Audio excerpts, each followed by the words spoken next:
나이가 들수록 머릿속은 더 복잡해집니다. 젊을 때는 앞만 보고 달렸지만 이제는 멈추어 서서 돌아보게 됩니다. 자식 걱정, 건강 걱정, 그리고 내가 잘 살아온 것인지에 대한 마음속 질문이 겹칩니다. 이럴 때 여러분들 마음을 더 무겁게 하는 것은 붙잡고 있는 생각들입니다. 금강경은 그 생각조차 놓아보라고 말합니다. 모든 것은 고정된 것이 없다는 사실을 깨닫게 하기 때문입니다. 부처님은 응무소주 이생기심이라 하셨습니다. 어디에도 머무르지 말고 그저 마음을 일으키라는 뜻입니다. 금강경의 10가지 가르침은 버리라는 말이 아닙니다. 집착 없이 바라보라는 깊은 지혜입니다. 내가 옳다는 생각, 남과 비교하는 마음, 늙음에 대한 두려움까지도 내려놓을 수 있는 길을 보여줍니다. 여러분들, 이 가르침이 왜 노년의 삶에 더 필요한지 궁금하지 않으십니까?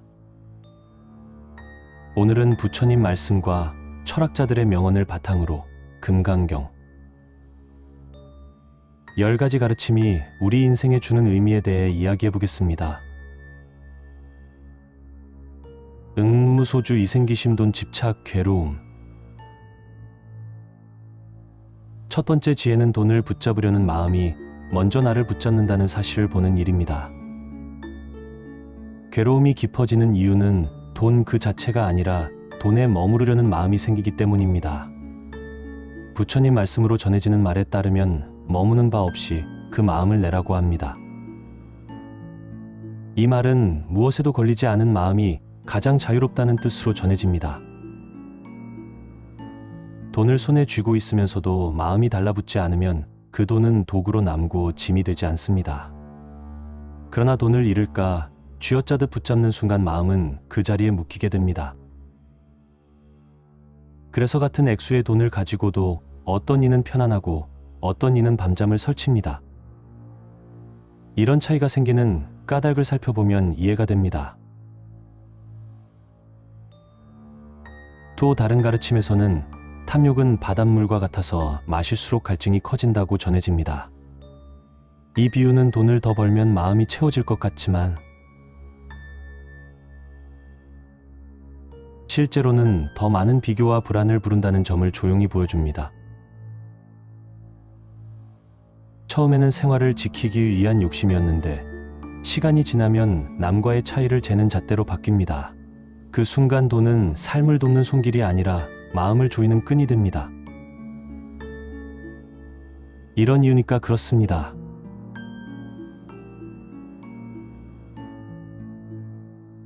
응무소주라는 말은 돈을 벌지 말라는 뜻이 아니라 거기에 마음을 묶어 두지 말라는 방향을 가리킵니다. 두 번째 지혜는 돈을 나라고 착각하는 순간 괴로움이 시작된다는 점입니다. 사람들은 통장 숫자가 곧 자신의 가치라고 느끼기 쉬운데 그것이 괴로움의 씨앗이 됩니다. 부처님은 모든 것은 나가 아니다라는 가르침을 전하셨습니다. 이 말은 몸도 생각도 소유도 영원한 나가 될 수 없다는 뜻으로 이어집니다. 돈을 나로 착각하면 돈의 증감에 따라 자존감이 흔들립니다. 그래서 시장이 흔들리는 날에는 마음도 함께 요동칩니다. 그러나 돈을 나와 분리해서 바라보면 상황은 달라집니다. 숫자는 변해도 삶의 중심은 흔들리지 않게 됩니다. 이 점을 살펴보면 마음이 한결 가벼워집니다. 또 다른 말씀으로 지착하는 것은 결국 놓아야 할 것을 미리 끌어안는 일이다라는 전언이 있습니다. 돈은 쓰고 흐르고 다시 벌어지는 성질을 가집니다. 그런데 그것을 나의 정체성으로 묶어두면 흐름이 막힙니다. 막힌 곳에서는 냄새가 나든 마음도 답답해집니다. 그래서 돈을 나로 만들지 않는 연습이 필요합니다. 그런 이유니까 그렇습니다.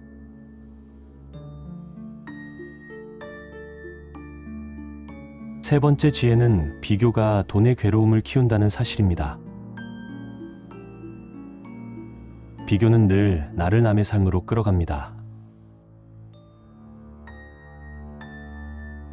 경전에서는 남과 견주지 않으면 스스로 평온하다는 뜻의 가르침이 전해집니다.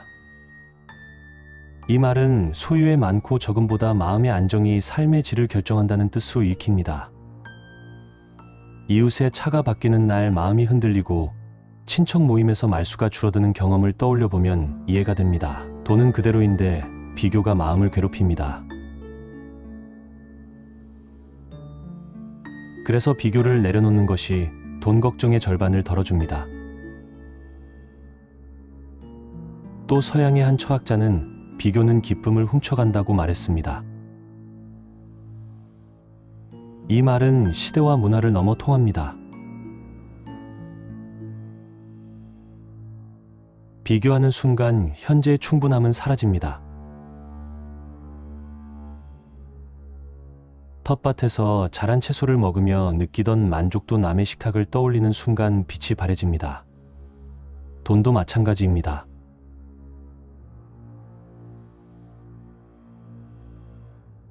이런 이유니까 그렇습니다.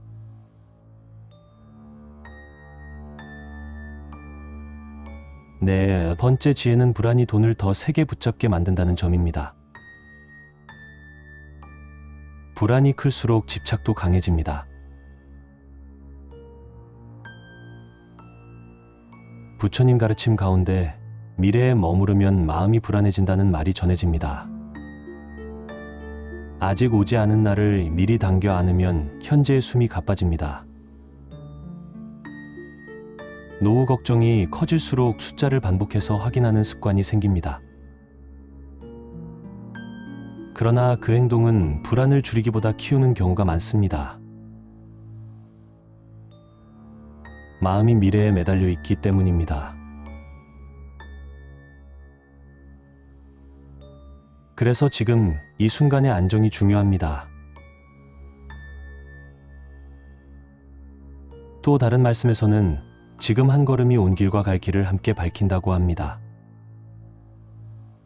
오늘의 절제와 오늘의 쉼이 내일의 기반이 됩니다.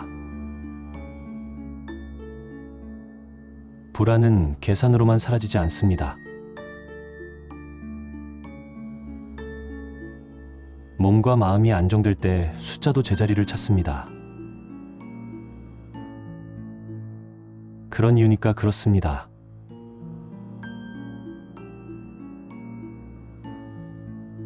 다섯 번째 지혜는 만족을 모르면 돈이 끝없는 요구가 된다는 사실입니다. 만족은 배우는 태도입니다.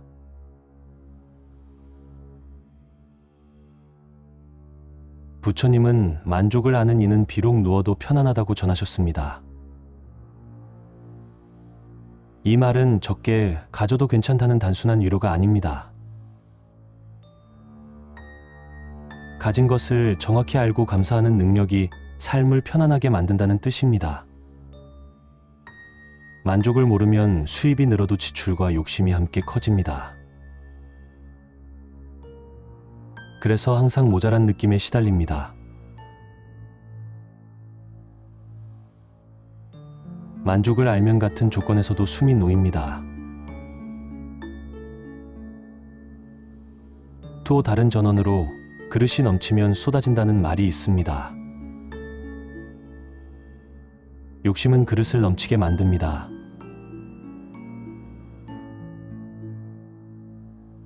넘친 것은 결국 흘러내리며 마음을 어지럽힙니다. 만족은 그릇의 크기를 아는 지혜입니다. 이런 이유니까 그렇습니다.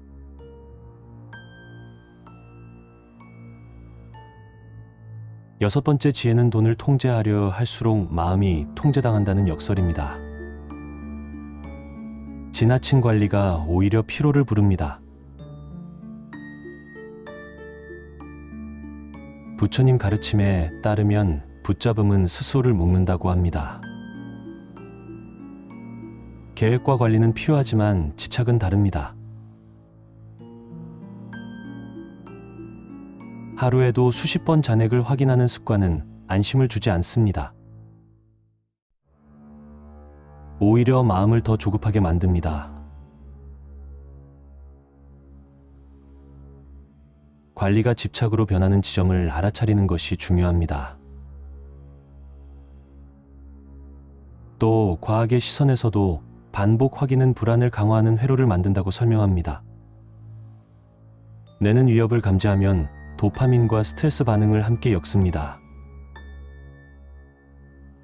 그래서 확인할수록 잠깐의 안도 뒤에 더 큰 불안이 옵니다. 이 설명은 불교의 통찰과 맞닿아 있습니다. 마음의 작동을 이해하면 내려놓음이 쉬워집니다. 그런 이유니까 그렇습니다.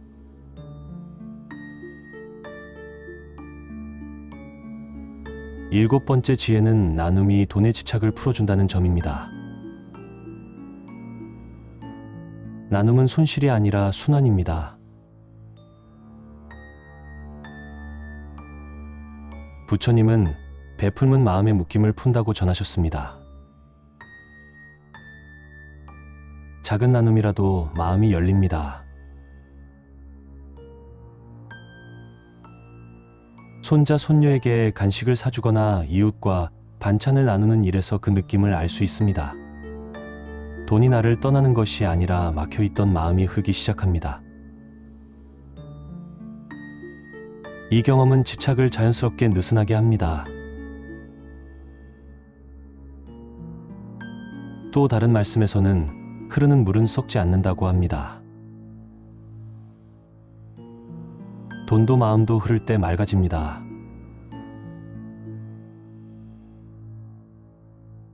움켜쥘수록 무거워지고 놓아줄수록 가벼워집니다.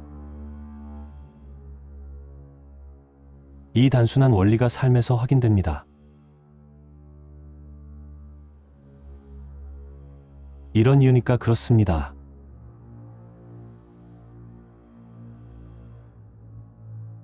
여덟 번째 지혜는 노동과 돈의 관계를 바로 보는 일입니다. 돈은 노력의 결과이지 삶의 목적이 아닙니다. 부처님 가르침 중에 정당한 노력은 마음을 해치지 않는다는 뜻의 말이 있습니다. 일은 삶을 지탱하는 수행이 될 수 있습니다. 그러나 결과에만 내달리면 과정이 고통으로 변합니다.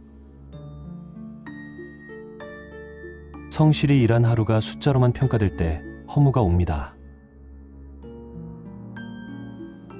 일의 의미를 회복하면 돈에 대한 집착도 줄어듭니다.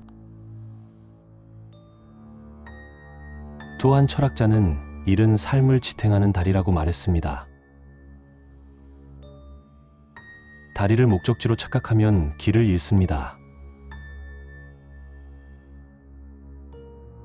돈을 다리로 두고 삶을 건너가면 균형이 잡힙니다. 이 관점이 마음을 편안하게 합니다. 그런 이유니까 그렇습니다.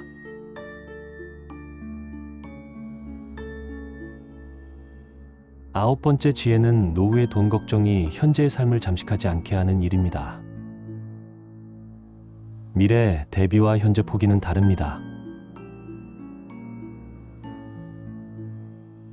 부처님 말씀으로 전해지는 가르침에 오늘의 등불로 내일을 밝힌다는 표현이 있습니다. 오늘의 건강과 관계가 내일의 안전망이 됩니다. 무릎과 허리를 돌보며 아침 산책을 하는 일은 숫자 이상의 가치를 가집니다. 현재를 비우지 않으면서 대비하는 길이 있습니다. 이 균형이 중요합니다.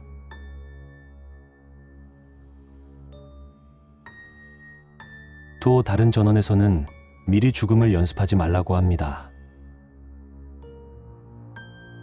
지나친 걱정은 현재를 소모시킵니다. 대비는 차분하게 하고 삶은 오늘에 둡니다. 그렇게 하면 노후의 불안도 부드러워집니다. 이런 이유니까 그렇습니다.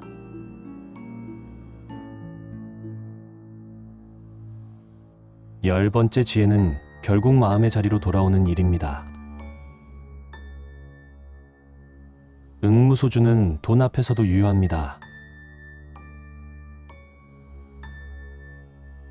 부처님 가르침에서 마음이 머무는 곳이 곧 세상이다라는 뜻을 전합니다. 돈에 머무르면 세상은 계산서가 됩니다.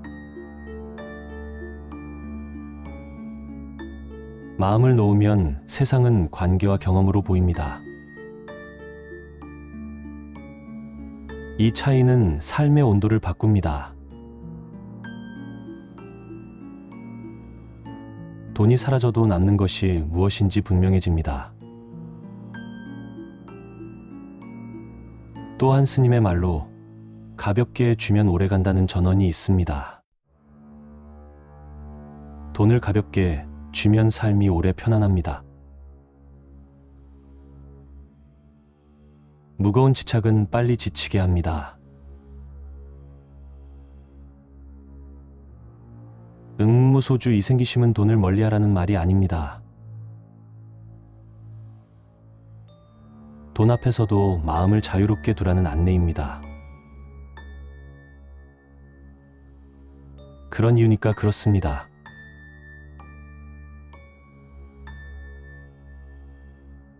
돈을 대하는 마음의 자리를 한번 살펴보면 좋겠습니다. 무엇에 머무르고 있는지 느껴지죠? 오늘 조금 덜 붙잡는 연습이 내일의 평안을 키웁니다. 무아, 왜 나는 늘 상처받는가?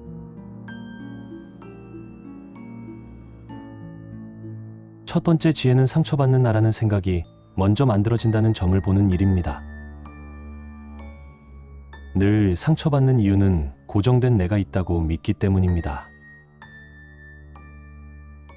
부처님 가르침에서는 모든 것은 나가 아니다라고 전해집니다. 이 말은 내가 단단한 하나로 존재한다는 생각 자체가 착각일 수 있다는 뜻입니다. 우리는 말 한마디에도 쉽게 마음이 흔들립니다. 누군가의 표정 하나에도 하루 기분이 달라집니다. 이것은 내가 약해서가 아니라 나라는 것이 고정되어 있지 않기 때문입니다. 변하는 마음을 붙잡아 나라고 부를 때 상처라는 감각이 생깁니다. 그래서 무아의 가르침은 나를 없애자는 말이 아니라 나에 대한 집착을 느슨하게 하자는 방향입니다. 그런 이유니까 그렇습니다.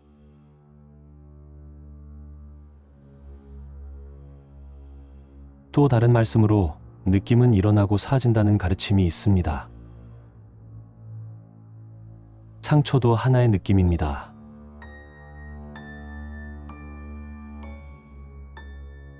느낌은 조건이 맞으면 생기고 조건이 바뀌면 사라집니다. 그런데 우리는 그 느낌에 이름을 붙이고 나의 상처라고 소유합니다. 이 소유의 순간에 괴로움이 길어집니다. 상처가 오래가는 이유는 사건 때문이 아니라 붙잡음 때문입니다. 이런 점을 살펴보면 이해가 됩니다. 두 번째 지혜는 기대가 클수록 상처도 깊어진다는 사실입니다. 기대는 관계의 그림자입니다.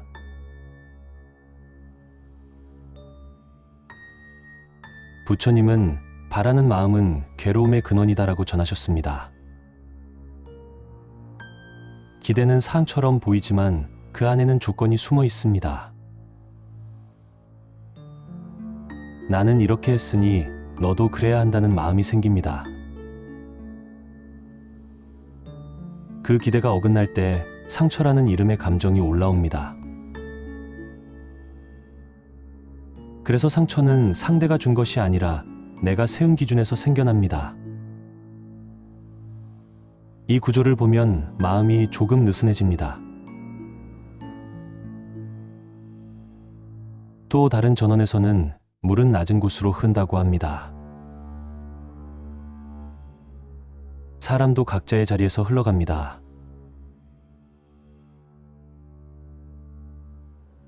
그 흐름을 내 기대에 맞추려 하면 부딪힘이 생깁니다. 부딪힘이 반복되면 마음은 멍이 듭니다. 기대를 내려놓는다는 것은 관계를 포기하는 것이 아니라 상대를 있는 그대로 두는 연습입니다. 그런 이유니까 그렇습니다.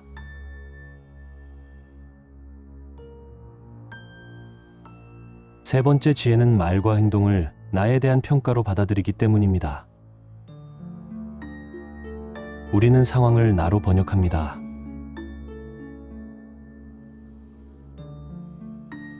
부처님 가르침에 소리는 소리로 들을 뿐이다라는 뜻의 말이 전해집니다. 말은 말로 존재할 뿐 본래 상처를 품고 있지 않습니다. 그러나 우리는 그 말을 곧바로 나에 대한 판단으로 연결합니다. 그래서 짧은 한마디에도 마음이 무너집니다. 말을 사실로 보고 거기에 의미를 덧붙이지 않으면 상처는 깊어지지 않습니다. 이 차이를 알아차리는 것이 중요합니다. 또한 철학자는 해석이 고통을 만든다고 말했습니다. 같은 말도 누군가는 흘려듣고 누군가는 밤새 곱씹습니다. 차이는 사건이 아니라 해석이 있습니다. 해석의 중심에 나가 단단히 앉아 있으면 모든 말이 나를 겨냥한 화살처럼 느껴집니다. 나의 자리를 비우면 화살은 힘을 잃습니다. 이런 이유니까 그렇습니다.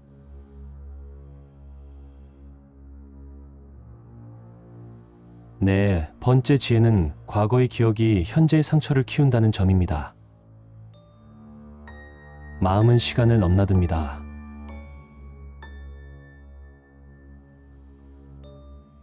부처님은 지나간 것은 이미 사라졌다고 전하셨습니다. 그러나 마음은 사라진 일을 다시 불러옵니다. 예전에 받았던 무시와 상처가 비슷한 상황에서 되살아납니다. 그래서 현재의 작은 자극이 과거의 큰 아픔과 합쳐집니다. 이때 상처는 실제보다 훨씬 크게 느껴집니다. 우리는 지금을 살고 있지만 마음은 과거에 머무는 경우가 많습니다. 또 다른 말씀으로 같은 강물에 두 번 들어갈 수 없다는 비유가 있습니다. 상황은 비슷해 보여도 완전히 같지 않습니다. 과거의 나와 지금의 나도 다릅니다. 그런데 기억은 이 차이를 지웁니다. 기억을 사실로만 보고 감정까지 끌어오지 않으면 상처는 줄어듭니다. 그런 이유니까 그렇습니다.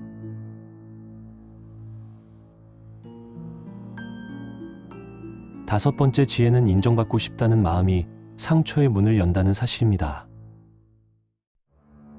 인정은 달콤하지만 의존이 됩니다. 부처님 가르침에서는 칭찬과 비난에 흔들리지 말라고 전해집니다. 칭찬에 기대면 비난에 무너집니다. 두 가지는 한 쌍으로 움직입니다.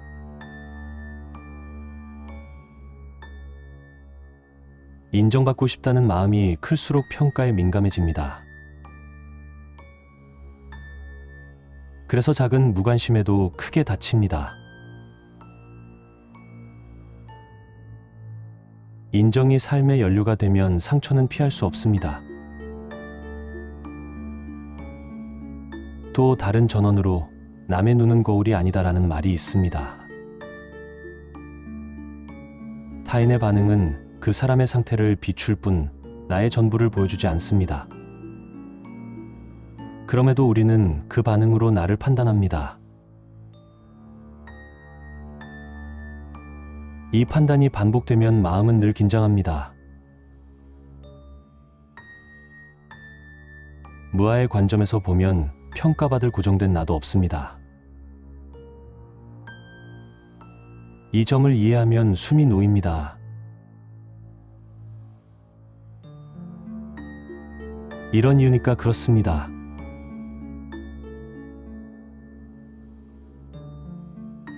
여섯 번째 지혜는 관계 속 역할에 나를 가두기 때문입니다. 역할은 필요하지만 정체성은 아닙니다. 부처님 말씀에 이름은 임시로 붙인 것이다 라는 뜻이 전해집니다. 부모, 자식, 직장인, 배우자라는 이름은 관계를 설명할 뿐 존재의 전부가 아닙니다. 그런데 우리는 그 역할에 나를 고정합니다.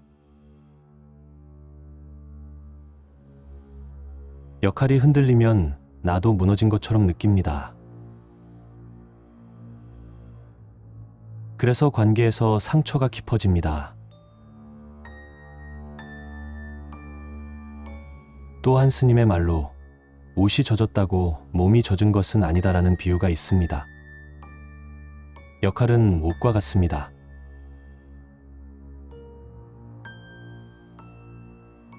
벗을 수 있고 갈아입을 수 있습니다. 옷의 나를 동일시하면 작은 흠집에도 아픕니다. 역할과 나를 분리해서 보면 상처는 지나가는 바람처럼 느껴집니다. 그런 이유니까 그렇습니다.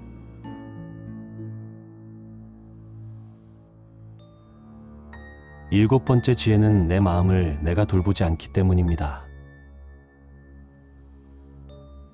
돌봄 없는 마음은 쉽게 다칩니다.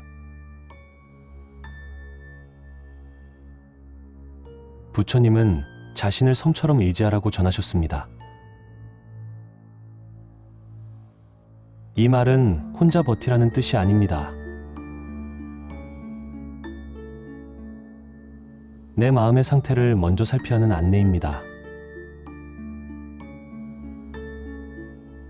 피곤한 날에는 말 한마디에도 상처받기 쉽습니다. 몸과 마음이 약해지면 감정의 피부가 얇아집니다. 그래서 상처는 외부보다 내부 상태와 깊이 연결됩니다. 또 과학의 관점에서도 수면과 스트레스는 감정 반응을 크게 증폭시킨다고 설명합니다. 쉬지 못한 뇌는 위협을 과장합니다. 이 설명은 불교의 관찰과 닿아 있습니다.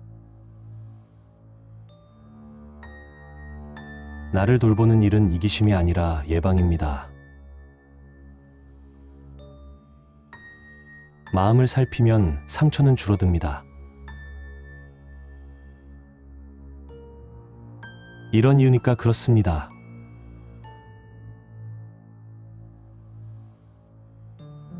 여덟 번째 지혜는 모든 관계를 영원히 유지하려는 마음입니다. 변화는 자연스러운 흐름입니다.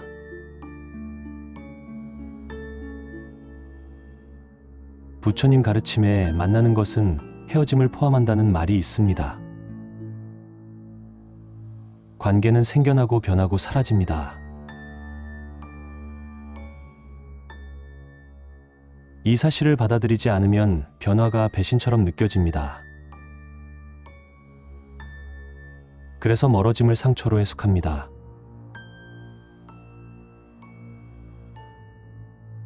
그러나 변화는 잘못이 아니라 과정입니다.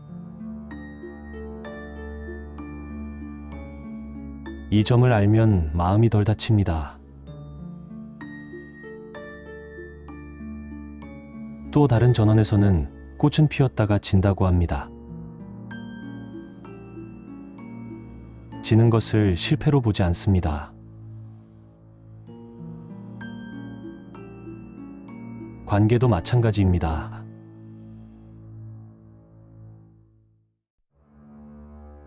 한때의 따뜻함이 사라졌다고 해서 거짓은 아닙니다. 그 시간을 인정하면 상처는 감사로 바뀝니다. 그런 이유니까 그렇습니다.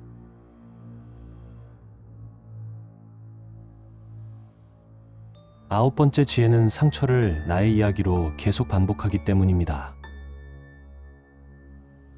이야기는 감정을 붙잡습니다.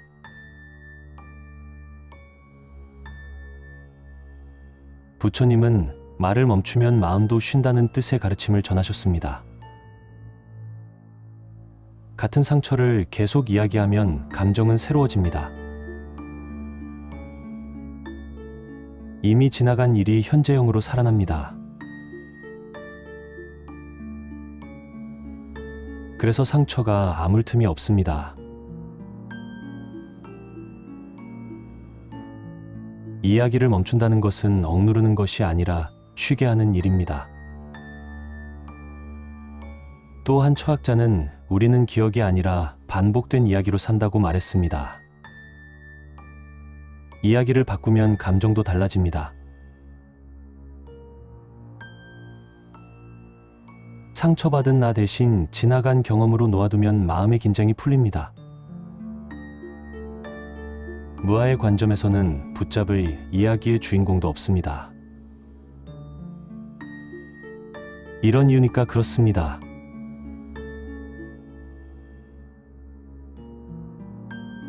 열 번째 지혜는 결국 나를 비워 다시 만나는 일입니다. 무아는 냉정함이 아니라 부드러움입니다. 부처님 가르침에서 비어있음은 가능성이다라는 뜻을 전합니다. 나를 비우면 상황이 들어올 공간이 생깁니다. 상처도 머물 자리를 잃습니다.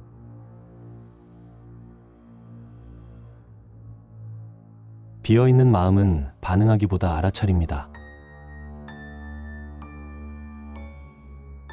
그래서 아픔이 와도 오래 머물지 않습니다. 또 다른 전언으로 가벼운 그릇이 잘 깨진다는 말이 있습니다. 단단하다고 믿는 내가 오히려 잘 깨집니다. 고정된 나를 내려놓을수록 마음은 유연해집니다. 무아는 나를 없애는 사상이 아닙니다. 상처받을 나를 붙잡지 않는 연습입니다. 그런 이유니까 그렇습니다.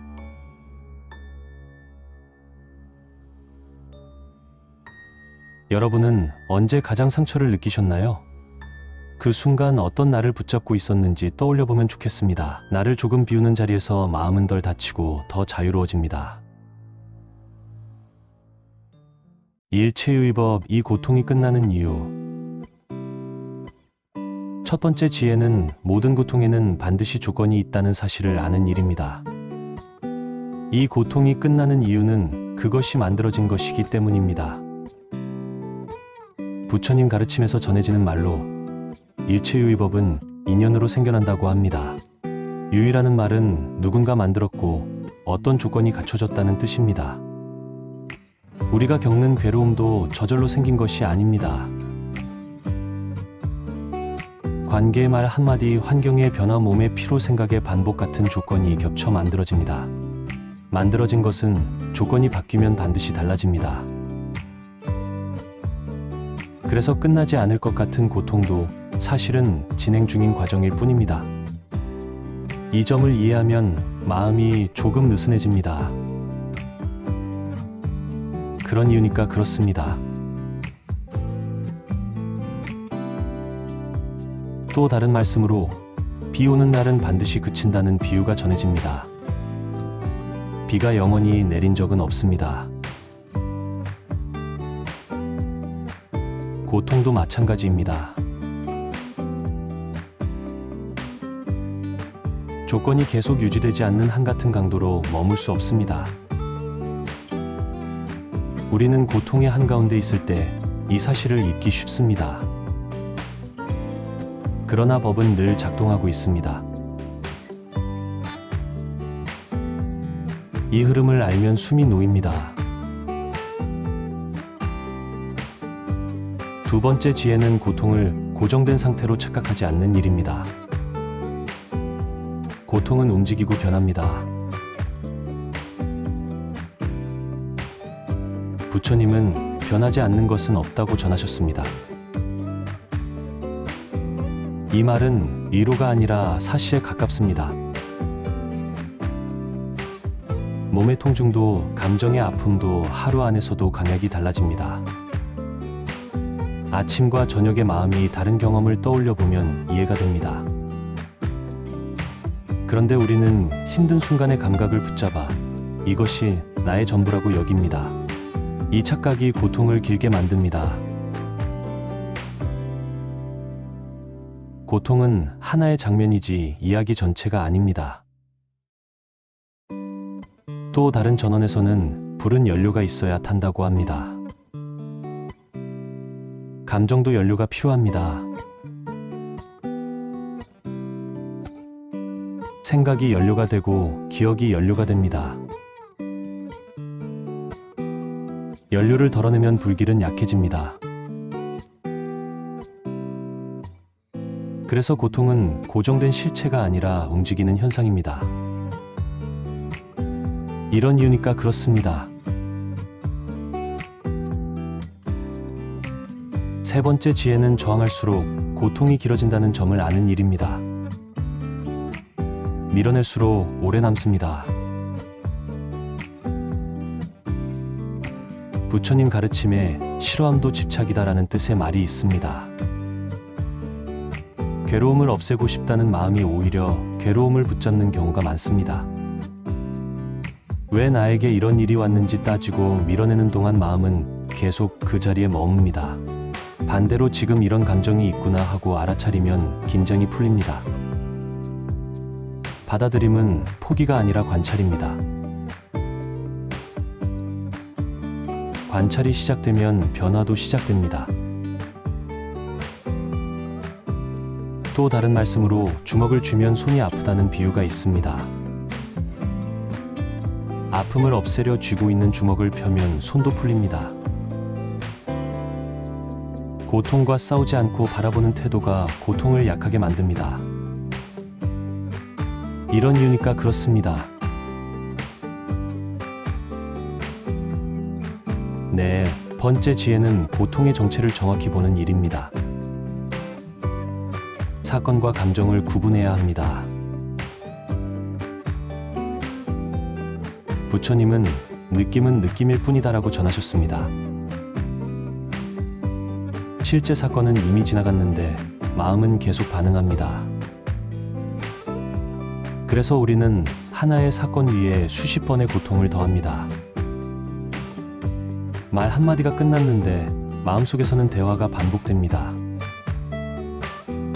이 반복이 고통을 키웁니다. 사건은 하나였지만 고통은 계속 새로 만들어집니다. 이 구조를 보면 고통의 끝도 보입니다. 또한 철학자는 우리는 사실보다 해석에 시달린다고 말했습니다. 해석을 멈추면 감정은 자연스럽게 가라앉습니다. 감정은 움직이도록 두면 스스로 길을 찾습니다. 붙잡을 때만 머뭅니다. 이런 이유니까 그렇습니다. 다섯 번째 지혜는 나라는 생각이 고통을 이어붙인다는 사실입니다. 고통에는 주인이 붙어 있습니다. 부처님 가르침에서 나라고 할 만한 것은 찾을 수 없다고 합니다. 이 말은 내가 없다는 주장이 아니라 고정된 나가 없다는 관찰입니다. 그런데 우리는 고통이 올 때 곧바로 이것은 나의 고통이라고 이름 붙입니다. 이 순간 고통은 정체성을 얻습니다. 정체성을 얻은 고통은 쉽게 떠나지 않습니다. 나를 빼면 고통도 힘을 잃습니다. 또 다른 전원에서는 짐이 무거운 것이 아니라 들고 있기 때문에 무겁다고 합니다. 내려놓으면 짐은 땅으로 돌아갑니다. 고통도 마찬가지입니다. 나의 것이라고 붙잡지 않으면 지나가는 현상이 됩니다. 그런 이유니까 그렇습니다. 여섯 번째 지혜는 시간에 대한 착각을 내려놓는 일입니다. 고통은 지금만 존재합니다. 부처님은 과거는 이미 없고 미래는 아직 없다고 전하셨습니다. 그러나 마음은 과거의 고통을 현재로 불러옵니다. 예전에 겪은 상처가 지금의 상황과 겹쳐집니다. 그래서 실제보다 더 큰 아픔을 느낍니다. 우리는 현재의 감각보다 기억과 상상에 더 많이 반응합니다. 이 점을 알아차리면 고통은 현재 크기로 돌아옵니다. 또 다른 말씀으로 오늘의 해는 오늘 진다는 비유가 있습니다. 오늘의 고통도 오늘에 머뭅니다. 내일의 고통을 오늘 미리 살 필요는 없습니다. 이 단순한 사실이 마음을 가볍게 합니다. 이런 이유니까 그렇습니다. 일곱 번째 지혜는 몸을 돌보면 마음의 고통도 약해진다는 사실입니다. 몸과 마음은 나뉘지 않습니다. 부처님 가르침에서는 몸이 괴로우면 마음도 흔들린다고 전해집니다. 잠이 부족하고 기운이 떨어지면 작은 일에도 크게 아픕니다. 무릎이 시큰한 날에는 마음도 예민해집니다. 그래서 고통은 의지의 문제가 아니라 상태의 문제인 경우가 많습니다. 몸을 돌보는 일은 수행의 한 부분입니다. 또 과학에서도 피로는 감정 조절 능력을 낮춘다고 설명합니다. 이 설명은 불교의 관찰과 맞닿아 있습니다. 따뜻한 식사와 잠깐의 산책이 생각보다 큰 힘이 됩니다. 몸이 안정되면 마음도 숨을 고릅니다. 그런 이유니까 그렇습니다. 여덟 번째 지혜는 고통 속에서도 흠이 계속되고 있다는 점을 보는 일입니다. 멈춘 것처럼 보여도 삶은 움직입니다. 부처님은 흐르는 것은 머물지 않는다고 전하셨습니다. 힘든 시기에는 모든 것이 멈춘 것처럼 느껴집니다. 그러나 하루는 지나가고 계절은 바뀝니다. 아침 햇빛과 저녁 공기가 다르든 마음도 조금씩 이동합니다. 이 미세한 변화를 알아차리면 희망이 생깁니다. 고통은 정지 화면이 아닙니다. 또 다른 전언으로 씨앗은 땅 속에서 먼저 변한다는 말이 있습니다. 보이지 않아도 변화는 진행됩니다. 지금의 아픔도 어떤 전환을 준비하고 있습니다. 이 관점이 고통을 견디게 합니다. 이런 이유니까 그렇습니다. 아홉 번째 지혜는 고통을 혼자서만 겪는다고 믿지 않는 일입니다. 고통은 인간의 공통 경험입니다. 부처님 가르침에 태어남에는 늙음, 병든, 죽음이 따른다는 말이 있습니다. 이 고통은 특정한 사람의 실패가 아닙니다. 누구에게나 오는 삶의 일부입니다. 나만 이런 고통을 겪는다고 생각할 때 외로움이 더해집니다. 공통된 인간의 조건으로 바라보면 마음이 조금 열립니다.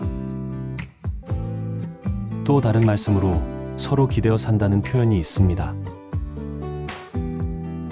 말 한마디 나눔과 공감이 고통을 덜어줍니다. 고통을 숨기지 않아도 된다는 인식이 위로가 됩니다. 이런 이유니까 그렇습니다. 10번째 지혜는 결국 일체유의법은 반드시 사라진다는 사실을 신뢰하는 일입니다. 이것이 끝나는 가장 근본적인 이유입니다. 부처님 가르침에서 생겨난 것은 반드시 사라진다고 전합니다. 이 문장은 냉정해 보이지만 깊은 자비를 담고 있습니다. 괴로움도 예외가 아닙니다. 지금의 아픔이 만들어졌다면 그것은 반드시 풀립니다. 조건이 바뀌는 순간 다른 국면으로 넘어갑니다. 이 법칙은 한 번도 어긴 적이 없습니다. 또한 스님의 말로 밤이 깊을수록 새벽이 가깝다는 전언이 있습니다. 끝이 있기 때문에 견딜 수 있습니다. 끝을 믿기 때문에 오늘을 버틸 수 있습니다. 일체유의법이라는 말은 절망이 아니라 희망의 근거입니다. 그런 이유니까 그렇습니다. 지금 겪는 이 고통은 영원한 모습이 아닙니다. 조건 위에 잠시 머문 장면일 뿐입니다. 그 사실을 마음에 두는 것만으로도 이미 변화는 시작됩니다. 상시향을 버려라 겉모습에 속는 인생. 상 버려라 겉모습에 속는 인생. 첫 번째 지혜는 우리가 보는 대부분이 실체가 아니라 상이라는 사실을 아는 일입니다. 겉모습에 속는 이유는 눈에 보이는 것을 곧 진실이라고 믿기 때문입니다. 부처님 가르침에서는 보이는 것은 상일 뿐이다라고 전해집니다. 상이란 조건에 따라 잠시 드러난 모습입니다. 사람의 얼굴, 표정, 말투, 옷차림, 사회적 지위는 모두 시간이 지나면 바뀝니다. 그런데 우리는 그 잠시의 모습을 그 사람의 전부로 착각합니다. 이 착각 때문에 기대가 생기고 실망이 생깁니다. 그래서 겉모습에 마음을 두면 관계는 자주 흔들립니다. 그런 이유니까 그렇습니다. 또 다른 말씀으로 모양은 속이지 않지만 집착이 속인다는 전언이 있습니다. 눈은 있는 그대로를 보지만 마음이 해석을 덧붙입니다.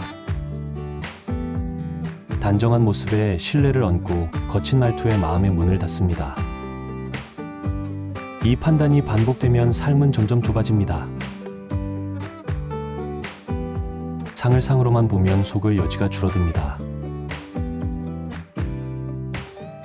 이 점을 살펴보면 이해가 됩니다.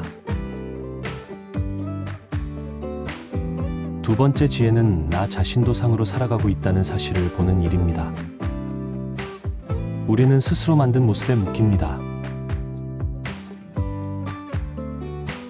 부처님은 나 또한 조건 지어진 것이다라고 전하셨습니다. 착한 사람, 성공한 사람, 강한 사람이라는 이미지는 필요할 수 있지만 그것이 내가 되면 숨이 막힙니다. 그 모습에서 벗어나는 순간 스스로를 실패자로 여깁니다. 그래서 남의 시선에 더 민감해집니다. 나를 상으로 고정할수록 상처도 늘어납니다.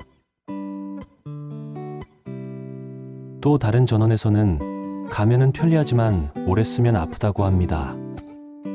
사회에서 역할을 수행하는 가면은 필요합니다. 그러나 집에서도 혼자 있을 때도 가면을 벗지 못하면 마음이 지칩니다. 나조차 나의 겉모습에 속고 있기 때문입니다. 이 사실을 인정하면 마음이 조금 풀립니다. 그런 이유니까 그렇습니다. 세 번째 지혜는 말과 행동 하나로 사람을 판단하는 습관을 내려놓는 일입니다. 한 장면이 전부가 아닙니다. 부처님 가르침에 한순간으로 사람을 재지 말라는 뜻의 말이 전해집니다. 화가 난 얼굴, 친절한 말 한마디는 그때의 조건을 반영합니다. 피곤한 날의 말투가 그 사람의 본성은 아닙니다. 그러나 우리는 그 장면을 확대합니다. 확대된 해석이 오해를 낳습니다. 그래서 관계에 고통이 생깁니다. 또 다른 말씀으로 구름이 해를 가렸다고 해가 사라진 것은 아니다라는 비유가 있습니다. 감정은 구름과 같습니다. 잠시 가릴 뿐입니다. 이 비유를 떠올리면 사람을 바라보는 시선이 부드러워집니다. 상에 매달리지 않으면 마음도 덜 다칩니다. 이런 이유니까 그렇습니다. 네 번째 지혜는 겉으로 드러난 성공과 실패에 속지 않는 일입니다. 성과는 상이고 과정은 흐름입니다. 부처님은 결과에 머물지 말고 원인을 살피라고 전하셨습니다. 돈, 지위, 명성은 눈에 잘 보입니다. 그래서 삶이 그쪽으로 기울기 쉽습니다. 그러나 그 뒤에 있는 인연과 조건은 보이지 않습니다. 보이지 않는 것을 무시하면 판단은 늘 어긋납니다. 성공한 모습만 보고 자신을 깎아내리면 마음은 메말라집니다. 또한 철학자는 보이는 승리는 종종 늦은 패배의 얼굴이다라고 말했습니다. 지금의 화려함이 내일의 짐이 되기도 합니다. 반대로 조용한 시기가 다음 계절을 준비하기도 합니다. 겉모습만 보면 흐름을 놓칩니다. 흐름을 보면 비교가 줄어듭니다. 그런 이유니까 그렇습니다. 다섯 번째 지혜는 말 잘하는 사람보다 말에 머무르지 않는 사람을 보는 눈을 기르는 일입니다. 언어도 상입니다. 부처님 가르침에서는 말은 손가락이고 달은 따로 있다는 비유가 전해집니다. 말은 방향을 가리킬 뿐 진실 그 자체는 아닙니다. 유창한 말은 설득력을 가지지만 항상 진실과 일치하지는 않습니다. 반대로 말이 서툰 사람의 침묵 속에 진심이 담기기도 합니다. 말의 모양에 끌리면 본뜻을 놓칩니다. 또 다른 전언으로 적은 말이 깊은 물이다라는 말이 있습니다. 물이 깊을수록 소리가 적습니다. 산도 그렇습니다.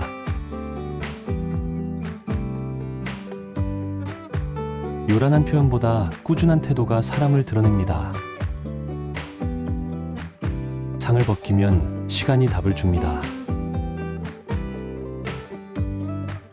이런 이유니까 그렇습니다.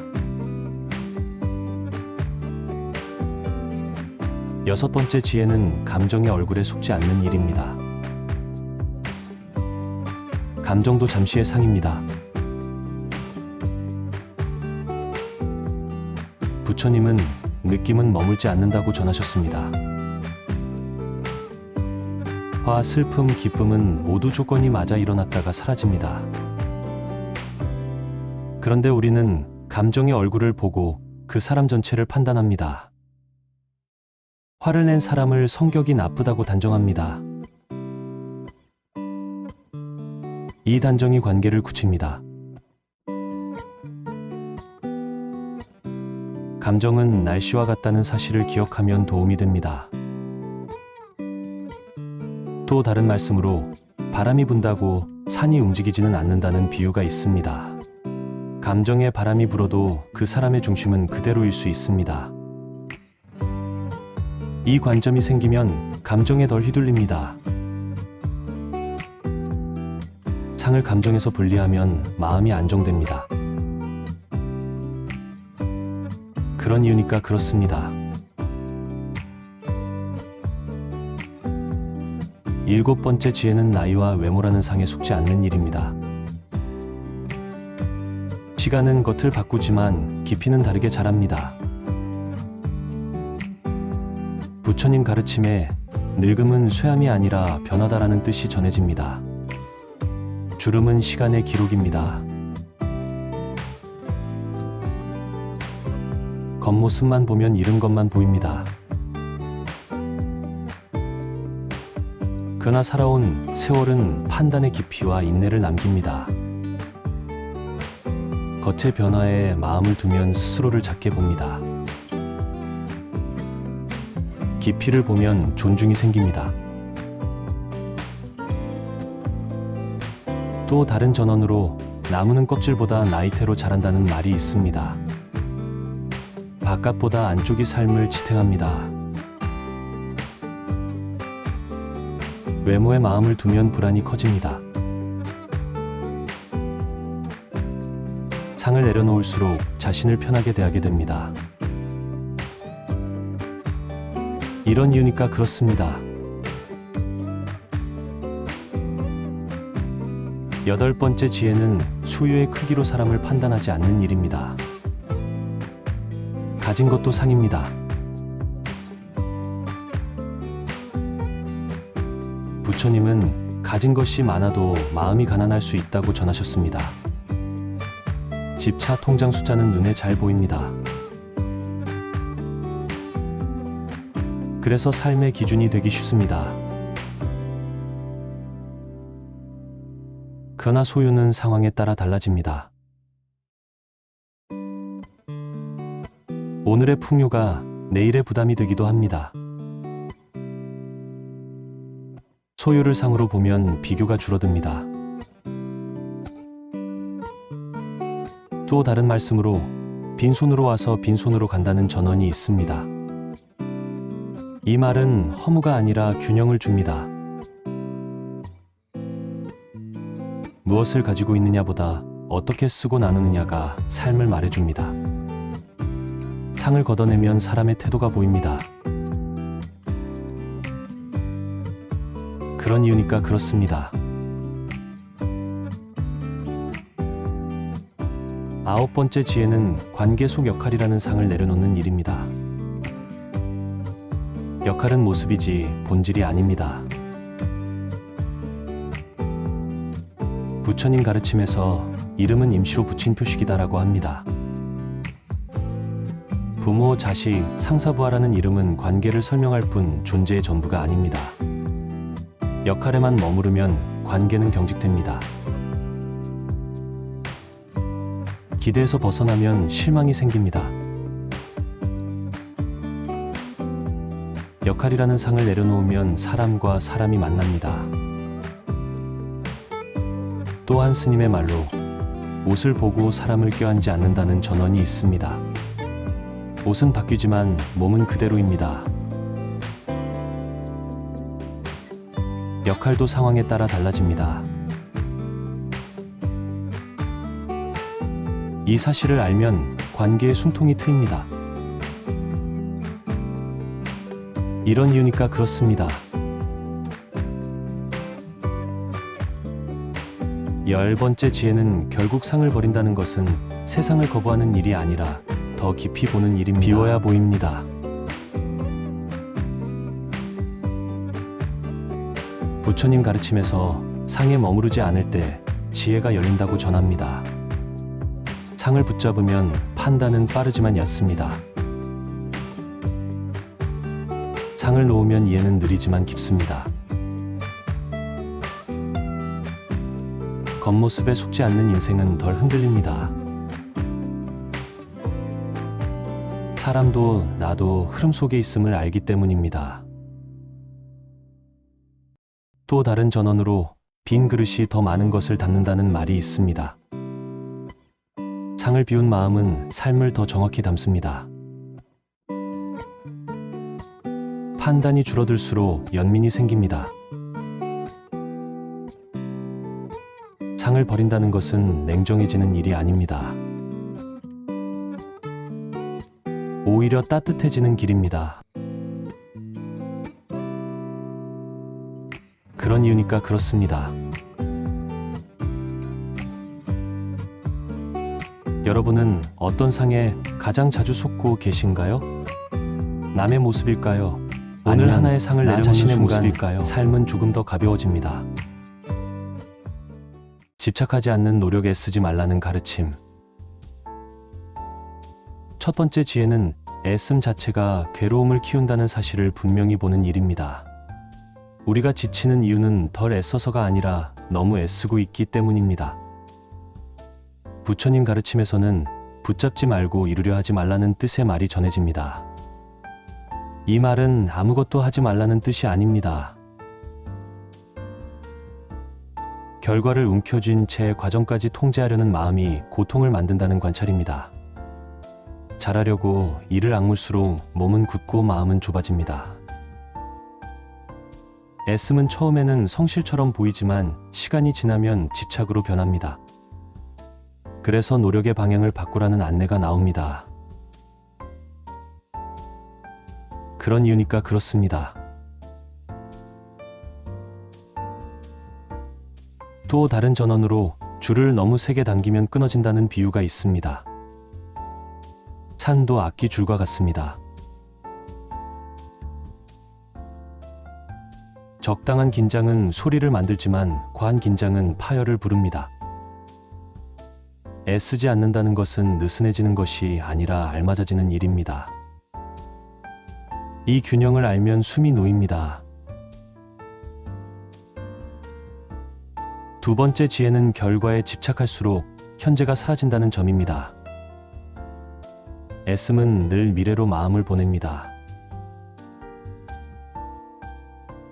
부처님은 지금 이 걸음이 전부다라고 전하셨습니다. 결과를 먼저 당겨 안으면 현재의 행위는 수단으로만 남습니다. 그러면 지금 하는 일에서 의미가 빠집니다. 의미가 빠진 노력은 오래가지 못합니다.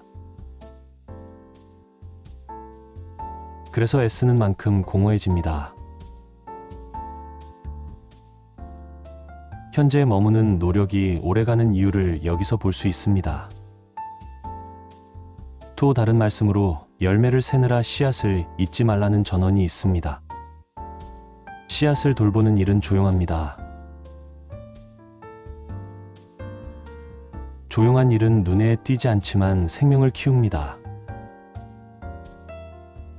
결과를 내려놓고 과정에 머물면 애씀은 자연스러운 움직임으로 바뀝니다.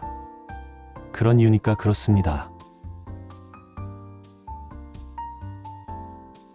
세 번째 지혜는 잘해야 한다는 생각이 마음을 옥죄다는 사실입니다. 완벽을 향한 애씀은 쉼을 허락하지 않습니다. 부처님 가르침에 있는 그대로를 보라는 말이 전해집니다. 있는 그대로를 보지 못하면 늘 부족함이 먼저 보입니다. 부족함을 메우려는 애씀은 끝이 없습니다. 오늘 하나를 채우면 내일 다른 결핍이 생깁니다. 그래서 완벽을 목표로 삼으면 만족은 늘 뒤로 밀립니다. 애쓰지 말라는 가르침은 기준을 낮추라는 말이 아니라 기준에 매이지 말라는 뜻입니다. 또 다른 전언에서는 물은 낮은 곳으로 가며 스스로를 탓하지 않는다고 합니다. 물은 자신이 부족하다고 여기지 않습니다. 흐르다 보니 채워질 뿐입니다. 노력도 이런 흐름을 닮을 때 편안해집니다. 이런 이유니까 그렇습니다. 네, 번째 지혜는 타인의 시선에 집착할수록 애씀은 무거워진다는 점입니다. 보여주기 위한 노력은 항상 긴장합니다. 부처님은 칭찬과 비난에 머물지 말라고 전하셨습니다. 남의 눈을 기준으로 삼으면 마음은 늘 밖에 있습니다. 잘 보이려는 애씀은 잠깐의 인정 뒤에 더 큰 불안을 남깁니다. 인정이 사라질까 봐 계속 증명해야 하기 때문입니다. 그래서 애쓰는 만큼 불안도 함께 커집니다. 기준을 안으로 돌릴 때 노력이 가벼워집니다. 또한 스님의 말로 등불은 밖에서 켜지지 않는다는 전언이 있습니다. 스스로 밝히는 기준이 있어야 흔들리지 않습니다. 타인의 시선에서 한 걸음 물러나면 애씀은 수행이 됩니다. 그런 이유니까 그렇습니다. 다섯 번째 지혜는 비교가 노력을 경쟁으로 바꾼다는 사실입니다. 경쟁이 시작되면 애씀은 쉼을 잃습니다. 부처님 가르침에서는 남과 견주지 말라는 뜻이 전해집니다. 비교는 늘 기준을 바꿉니다. 어제의 만족은 오늘의 열등감으로 바뀝니다. 그래서 더 애써야 한다는 압박이 생깁니다. 이 압박은 삶의 리듬을 깨뜨립니다. 비교를 내려놓으면 노력은 자기 호흡을 되찾습니다. 또 다른 전언으로 각자의 그릇이 다르다는 말이 있습니다. 그릇이 다른데 같은 속도로 채우려 하면 넘치거나 비게 됩니다. 내 그릇의 속도를 알면 애씀은 과하지 않습니다. 이런 이유니까 그렇습니다. 여섯 번째 지혜는 애쓰지 않음이 게으름이 아니라는 점을 분명히 구분하는 일입니다. 둘은 전혀 다릅니다. 부처님은 바른 정지는 긴장을 풀고 이어간다고 전하셨습니다. 게으름은 피하고 애씀은 주입니다. 애쓰지 않는 노력은 현재 할 수 있는 만큼을 꾸준히 하는 태도입니다. 무리하지 않기에 오래갑니다. 오래가는 길은 결국 더 멀리 갑니다. 이 차이를 알면 죄책감이 줄어듭니다.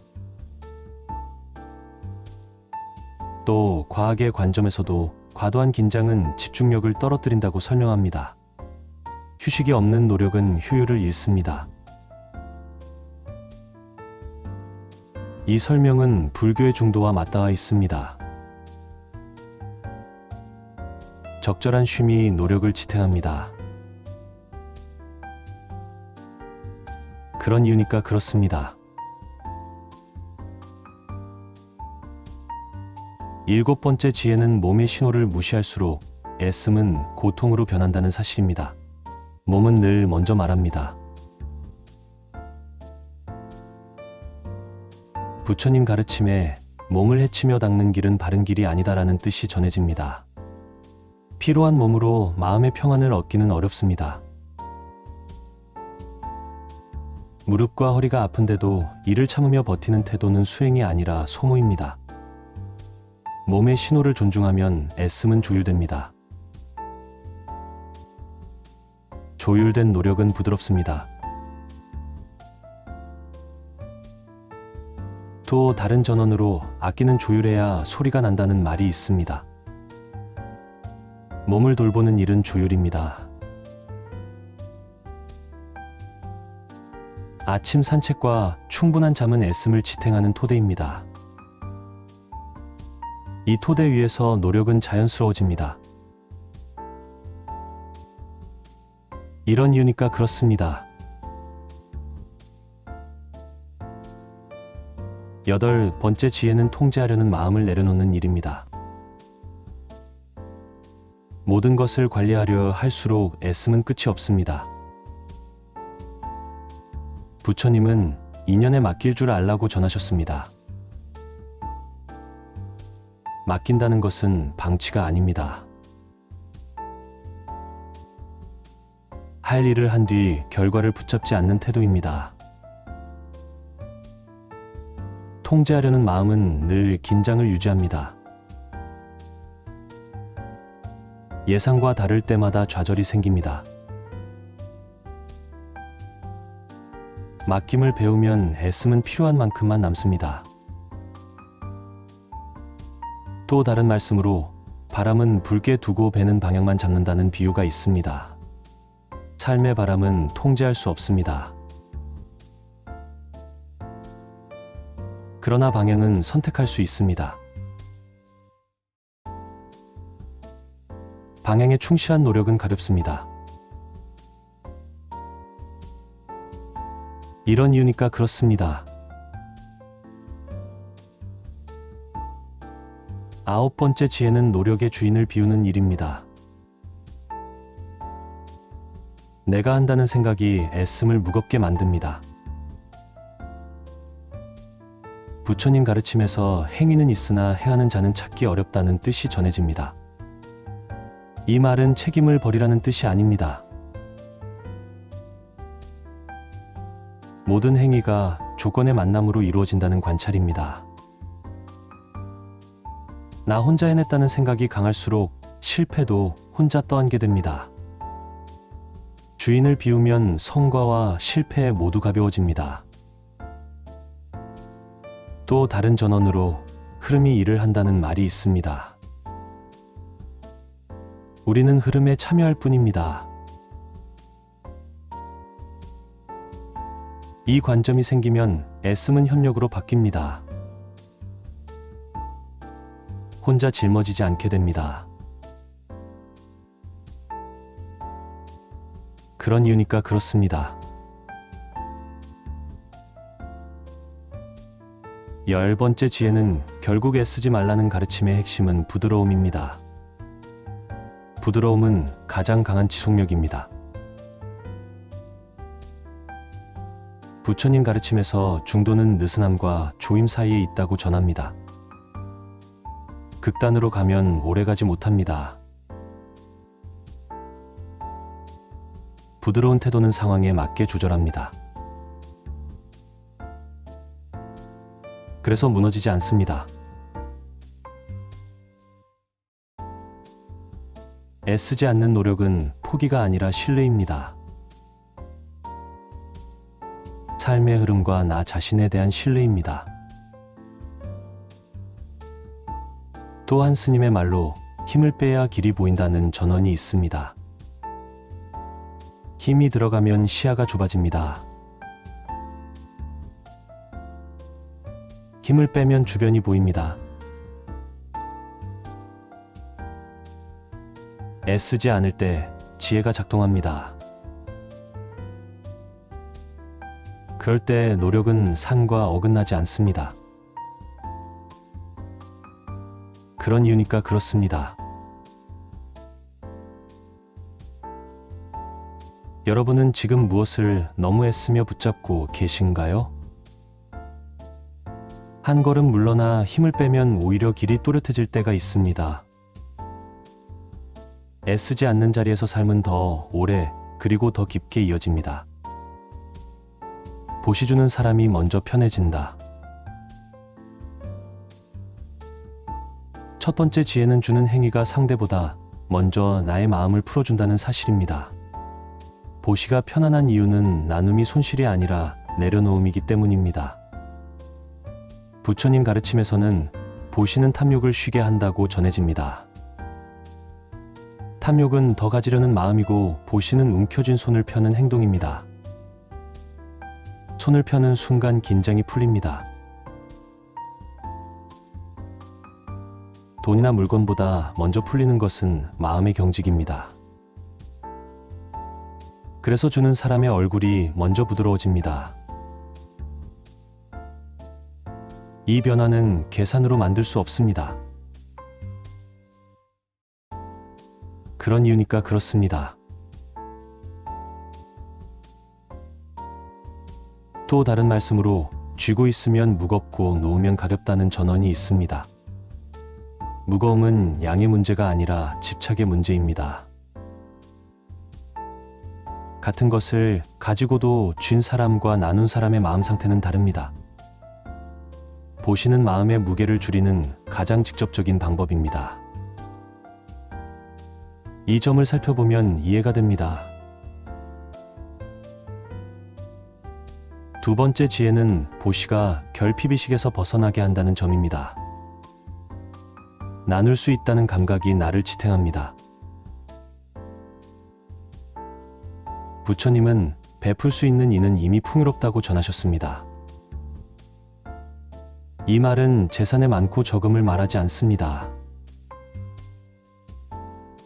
나눌 여지가 있다는 사실 자체가 마음의 안정이 됩니다.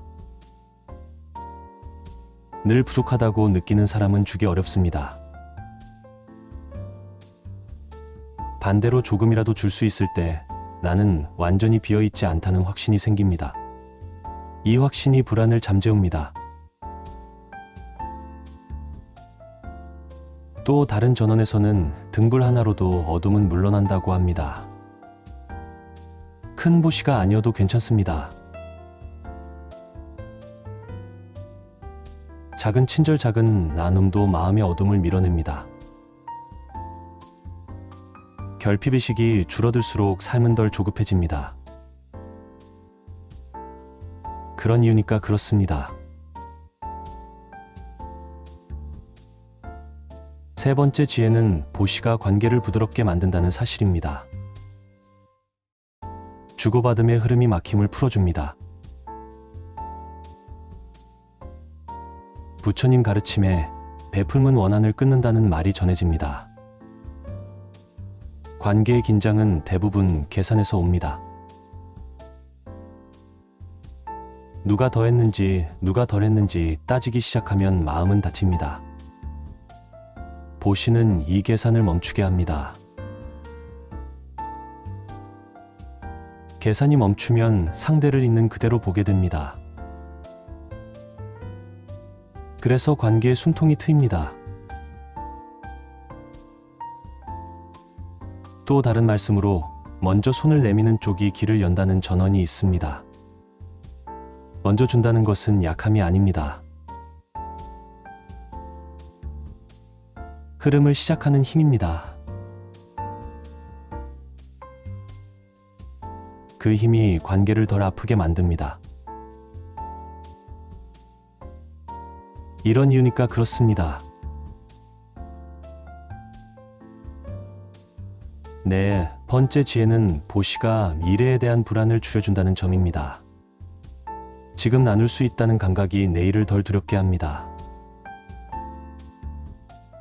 부처님은 내일의 걱정은 오늘의 자비로 누그러진다는 뜻을 전하셨습니다. 노후와 건강을 생각하면 마음이 조급해집니다. 그래서 더 움켜쥐고 싶어집니다. 그러나 보시는 지금의 안정감을 키웁니다. 지금 괜찮다는 감각이 생기면 미래의 상상도 부드러워집니다. 또 다른 전언으로 우물은 퍼낼수록 맑아진다는 말이 있습니다. 나눔은 고갈이 아니라 순환입니다. 흐름을 경험한 마음은 막힘을 덜 두려워합니다. 그래서 보시가 불안을 낮춥니다. 그런 이유니까 그렇습니다. 다섯 번째 지혜는 보시가 자존감을 외부 평가에서 분리해 준다는 사실입니다.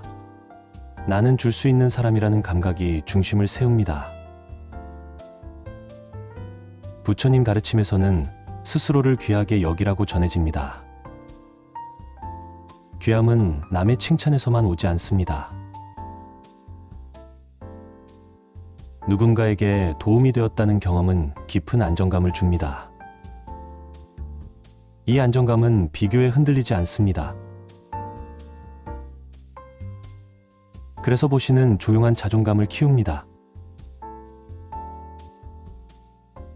또 다른 전언으로 주는 손이 받는 손보다 위에 있다는 말이 있습니다. 이 위아래는 우열이 아니라 마음의 위치입니다. 주는 쪽의 마음이 먼저 일어섭니다. 이 감각이 삶을 단단하게 만듭니다. 이런 이유니까 그렇습니다. 여섯 번째 지혜는 보시가 탐욕의 습관을 끊는 훈련이라는 점입니다. 습관은 반복으로 바뀝니다. 부처님은 마음은 익숙한 쪽으로 흐른다고 전하셨습니다. 움켜쥐는데 익숙하면 늘 불안해집니다. 나누는데 익숙해지면 마음은 점점 넉넉해집니다. 처음에는 어색해도 반복하면 자연이 됩니다. 이 자연스러움이 삶의 결을 바꿉니다. 또 다른 말씀으로 씨앗은 심는 손을 먼저 적신다는 비유가 있습니다. 보시는 받는 사람보다 주는 사람의 마음을 먼저 적십니다. 그래서 훈련의 효과가 즉각적입니다. 이런 이유니까 그렇습니다. 일곱 번째 지혜는 물질보다 마음의 보시가 더 깊은 편안함을 준다는 사실입니다. 태도가 곧 보시입니다. 부처님 가르침에 친절한 눈빛도 보시다라는 뜻이 전해집니다. 돈이 없어도 줄 수 있는 것은 많습니다. 자리를 양보하고 말을 부드럽게 하고 기다려주는 태도도 보시입니다. 이런 보시는 언제 어디서나 가능합니다. 그래서 삶 전체가 수행이 됩니다. 또 다른 전언으로 마음이 열리면 손도 열린다는 말이 있습니다. 마음의 보시가 먼저 일어나면 물질의 보시는 부담이 줄어듭니다. 억지로 하지 않게 됩니다. 이런 이유니까 그렇습니다. 여덟 번째 지혜는 보시가 나와 남의 경계를 부드럽게 만든다는 점입니다. 분리가 약해질수록 외로움도 줄어듭니다. 부처님은 나와 남은 인연으로 이어져 있다고 전하셨습니다. 완전히 분리된 존재는 없습니다. 보시는 이 연결감을 체험하게 합니다. 연결을 느끼면 혼자 버티는 느낌이 줄어듭니다. 그래서 마음이 편해집니다. 또 다른 말씀으로 같은 물을 마신다는 비유가 있습니다. 같은 세상에서 숨 쉬고 살아갑니다. 이 감각이 보시를 자연스럽게 만듭니다. 자연스러운 나눔은 억지 없는 편안함을 줍니다. 그런 이유니까 그렇습니다. 아홉 번째 지혜는 보시가 삶의 의미를 현재로 끌어온다는 사실입니다. 나눔은 지금 여기에서 완성됩니다. 부처님 가르침에서는 선한 행위는 즉시 열매를 맺는다고 전해집니다. 그 열매는 마음의 변화입니다. 나중에 보답을 기대하지 않아도 이미 결과는 나타납니다. 마음이 가벼워지고 표정이 풀립니다. 이것이 즉시의 열매입니다.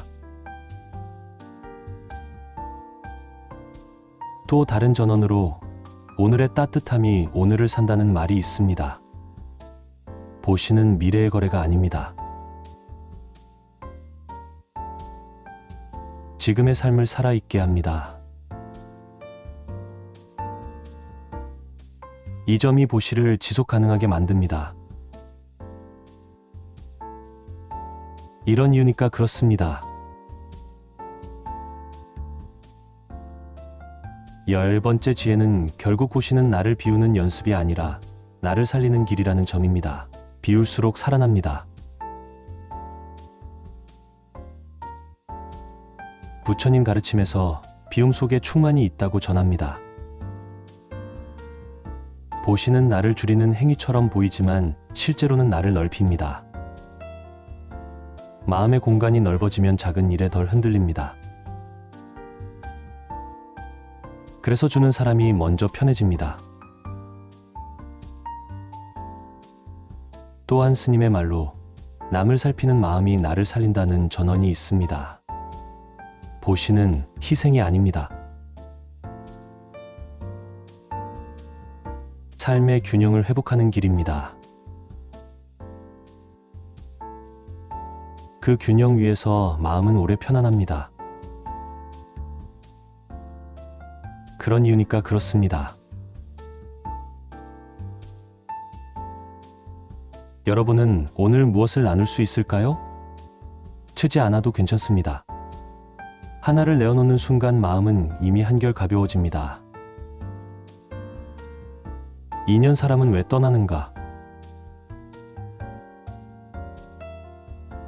첫 번째 지혜는 사람의 만남과 이별이 모두 인연의 흐름 위에 있다는 사실을 아는 일입니다. 사람이 떠나는 이유는 마음이 식어서가 아니라 인연의 조건이 바뀌기 때문입니다. 부처님 가르침에서는 만남에는 반드시 흩어짐이 따른다고 전해집니다. 이 말은 차갑게 들리지만 삶을 정확히 바라보는 눈입니다. 사람은 감정으로 만나지만 조건 위에서 함께합니다. 환경, 생각, 역할, 책임이 바뀌면 관계의 자리도 달라집니다. 떠남은 배신이 아니라 변화입니다. 이 변화를 개인의 잘못으로 해석할 때 괴로움이 깊어집니다. 그래서 인연의 관점이 필요합니다. 그런 이유니까 그렇습니다. 또 다른 전언으로 꽃은 피는 인연으로 만나고 지는 인연으로 헤어진다는 말이 있습니다. 꽃이 졌다고 해서 피었던 시간이 거짓이 되지는 않습니다. 떠났다고 해서 함께했던 마음이 전부 사라지는 것도 아닙니다. 이 관점을 가지면 이별의 아픔이 조금 누그러집니다. 두 번째 지혜는 모든 관계에는 역할의 인연이 있다는 점입니다. 역할이 다하면 관계도 다른 자리로 옮겨갑니다. 부처님은 이름과 관계는 잠시 쓰는 옷과 같다고 전하셨습니다. 부모, 자식, 친구, 동료라는 역할은 삶의 한 시기를 설명합니다. 그러나 그 역할이 영원하다고 믿으면 변화 앞에서 크게 다칩니다. 함께 일하던 시절이 끝나면 관계의 밀도도 달라질 수 있습니다. 이때 떠남을 부정으로만 해석하면 마음이 굳어집니다. 역할의 인연을 이해하면 자연스러워집니다. 또 다른 말씀으로 옷이 바뀌면 만나는 사람도 달라진다는 전언이 있습니다. 삶의 국면이 바뀌면 인연도 이동합니다. 이것은 잘못이 아니라 흐름입니다. 그런 이유니까 그렇습니다. 세 번째 지혜는 기대가 클수록 이별이 더 아프게 느껴진다는 사실입니다. 기대는 인연을 고정하려는 마음입니다. 부처님 가르침에 바라는 마음은 묶는 마음이다라는 뜻이 전해집니다. 우리는 함께한 시간이 길수록 계속 함께할 것이라 기대합니다. 그 기대가 깨질 때 떠남은 상처가 됩니다. 그러나 기대는 내 마음에서 만들어진 조건입니다. 상대는 그 기대를 유지할 의무가 없습니다. 이 구조를 알면 이별을 개인적인 거절로만 보지 않게 됩니다. 또 다른 전원으로 잡고 있던 손을 놓을 때 아픔이 생긴다는 말이 있습니다. 손을 잡았던 시간이 잘못된 것은 아닙니다. 놓아야 할 때를 거부할수록 아픔이 커집니다. 이런 이유니까 그렇습니다. 네 번째 지혜는 인연에는 각자의 길이 있다는 점입니다. 길이 달라질 때 사람은 떠나게 됩니다. 부처님은 같은 배를 탔어도 내릴 때는 다르다고 전하셨습니다. 어떤 인연은 평생을 함께 가고 어떤 인연은 한 구간만 동행합니다. 목적지가 다르면 내려야 할 시점도 달라집니다. 이때 떠남은 선택이 아니라 필연이 됩니다. 억지로 붙잡으면 서로의 길이 어긋납니다. 또 다른 말씀으로 강물은 합쳐졌다가 다시 갈라진다는 비유가 있습니다. 갈라진다고 해서 함께 흘렀던 시간이 사라지지 않습니다. 각자의 바다를 향해 가는 과정일 뿐입니다. 그런 이유니까 그렇습니다. 다섯 번째 지혜는 변하지 않기를 바라는 마음이 이별의 괴로움을 키운다는 사실입니다. 사람은 늘 변합니다. 부처님 가르침에서는 변하지 않는 것은 없다고 전해집니다. 생각도 감정도 관심사도 나이와 함께 달라집니다. 그런데 우리는 예전의 모습을 기준으로 사람을 붙잡습니다. 너는 원래 이런 사람이었잖아라는 말 속에는 변화에 대한 거부가 담겨 있습니다. 변화는 잘못이 아닙니다. 자연입니다.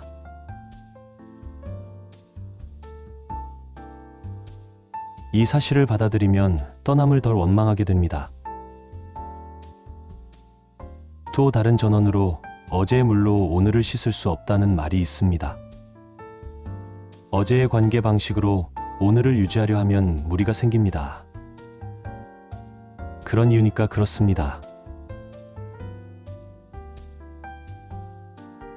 여섯 번째 지혜는 떠남이 반드시 단절을 의미하지는 않는다는 점입니다. 형태가 바뀔 뿐입니다. 부처님은 인연은 끊어지는 것이 아니라 옮겨간다고 전하셨습니다. 매일 보던 사람이 멀어질 수 있습니다.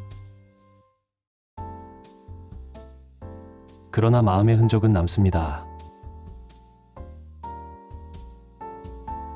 그 흔적은 삶의 일부가 됩니다. 떠났다고 해서 완전히 사라지는 인연은 드뭅니다. 형태가 바뀐 채 다른 자리로 옮겨갑니다. 이 관점을 가지면 이별이 덜 공허해집니다. 또 다른 말씀으로 연기는 연기로 돌아간다는 전언이 있습니다. 함께했던 기운은 내 안에 남아 나를 만듭니다. 그런 이유니까 그렇습니다. 일곱 번째 지혜는 떠남을 실패로 해석하지 않는 일입니다. 관계에도 수명이 있습니다. 부처님 가르침에 다한 인연은 조용히 놓아준다는 뜻이 전해집니다. 끝났다는 사실이 곧 잘못을 뜻하지는 않습니다. 한 시절을 잘 건너왔다는 증거일 수도 있습니다. 억지로 이어간 관계보다 제때 놓인 관계가 더 따뜻한 기억으로 남습니다. 이 관점이 마음을 보호합니다. 또 다른 전언으로 다 쓴 등불을 탓하지 않는다는 말이 있습니다. 불이 꺼졌다고 해서 빛의 시간이 헛된 것은 아닙니다. 그런 이유니까 그렇습니다. 8번째 지혜는 나 자신도 누군가의 인연에서 떠나는 존재였음을 인정하는 일입니다. 떠남은 일방적이지 않습니다. 부처님은 서로 인연이 되어 스쳐간다고 전하셨습니다. 나는 남의 떠남만 기억하지만 나 역시 많은 관계를 지나왔습니다. 그때마다 악의가 있었던 것은 아닙니다. 삶의 여건과 마음의 방향이 달라졌을 뿐입니다. 이 사실을 떠올리면 상대를 덜 원망하게 됩니다. 또 다른 말씀으로 떠나온 길이 있어 지금의 자리가 있다는 전언이 있습니다. 떠남은 누군가를 버린 행위가 아니라 나를 살린 선택이었을 수도 있습니다. 이런 이유니까 그렇습니다. 9번째 지혜는 이별의 고통이 사랑의 깊이를 말해준다는 점입니다. 아픔은 관계의 증거입니다. 부처님 가르침에서는 집착이 있기에 아픔이 있다고 전해집니다. 아프다는 것은 마음을 썼다는 뜻입니다. 무감각했다면 아프지 않았을 것입니다. 이 아픔을 부끄러워할 필요는 없습니다. 다만 이 아픔에 머무를 필요도 없습니다. 사랑의 흔적으로 남기면 충분합니다. 또 다른 전언으로 상처는 다치지만 흔적은 남는다는 말이 있습니다. 그 흔적은 더 깊은 이해로 이어집니다. 그런 이유니까 그렇습니다. 10번째 지혜는 결국 인연은 소유가 아니라 만남이라는 사실로 돌아오는 일입니다. 머무르게 할 수는 없습니다.